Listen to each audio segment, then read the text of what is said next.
Feren, kita tinggal masukin kalimat bergotong royong sama manfaatkan sumber daya. Selico, kita harus memasukkan bergotong royong dan sama sumber daya alam. Karena kita nggak ada manusianya, sumber daya aja. Jadi gini aja, bagaimana si OSIS memanfaatkan sumber daya alam.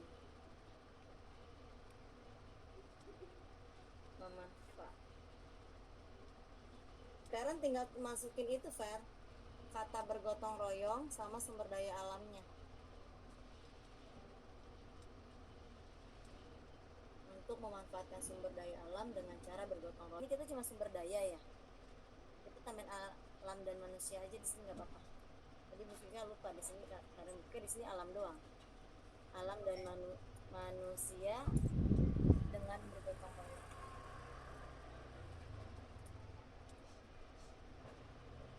Ya, tindakannya dari pertanyaan ini, tindakan apa yang kita lakukan? Pemecahan sebuah masalah. Kalau menurut saya diskusi kan bisa banyak. Kalau diskusi pemecahan masalah biasanya kan tingkatnya lebih sulit. Nah itu kita otomatis lama-lama kita menemukan yang namanya penalaran yang kritis, Bu. Berarti membuka diskusi. Iya, Bu, membuka diskusi mengenai pemecahan masalah bisa gak, Bu? Bisa, tindakannya itu.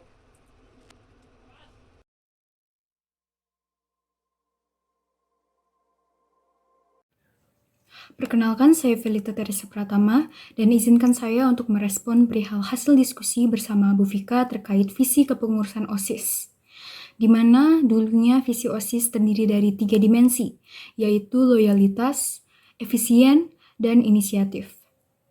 Setelah berdiskusi, akhirnya terbitlah visi OSIS yang baru, yakni mewujudkan kemampuan berpikir kritis dan gotong royong dalam pemanfaatan sumber daya, di mana setiap anggotanya harus memiliki nalar yang kritis dan saling membantu sesama anggota dalam penyelesaian tugas dengan pemanfaatan sumber daya alam yang tentunya beragam, dimulai dari teknologi hingga lingkungan sekitar. Dari hasil diskusi ini, saya mendapat banyak pelajaran baru terkait manfaat dari musyawarah untuk mencapai mufakat atau kesepakatan bersama dan menjalin hubungan erat antar sesama anggota. Cukup sekian dari saya, terima kasih.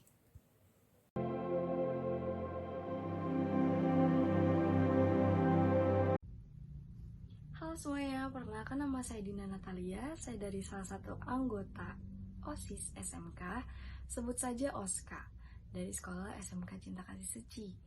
Nah teman-teman, aku mau cerita nih, OSKA kan pastinya punya pembina dong.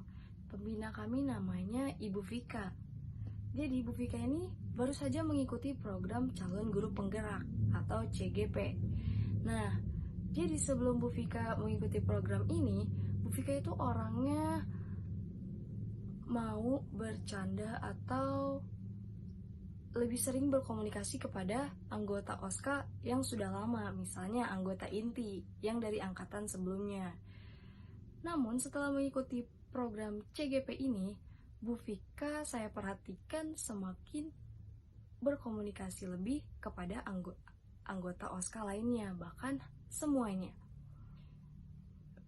Dari hal kecil, contohnya mulai saat ini setelah Ibu mengikuti program, Ibu jadi sering bercanda ke anak-anak OSKA lainnya.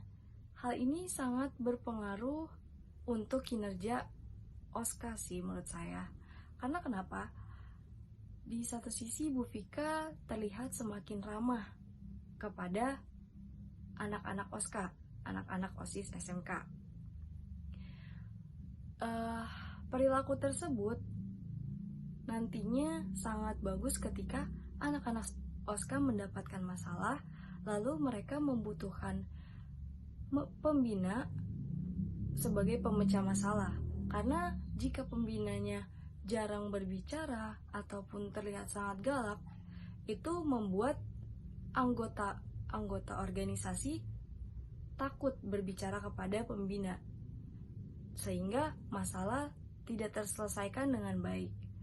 Nah, namun ketika pembinanya sendiri membuka diri untuk lebih berbaur dengan anggota, maka menurut saya ketika mendapatkan permasalahan, anggota akan dengan mudahnya berkomunikasi dengan pembina tanpa rasa takut, bahkan masalah pun bisa selesai dengan baik nantinya.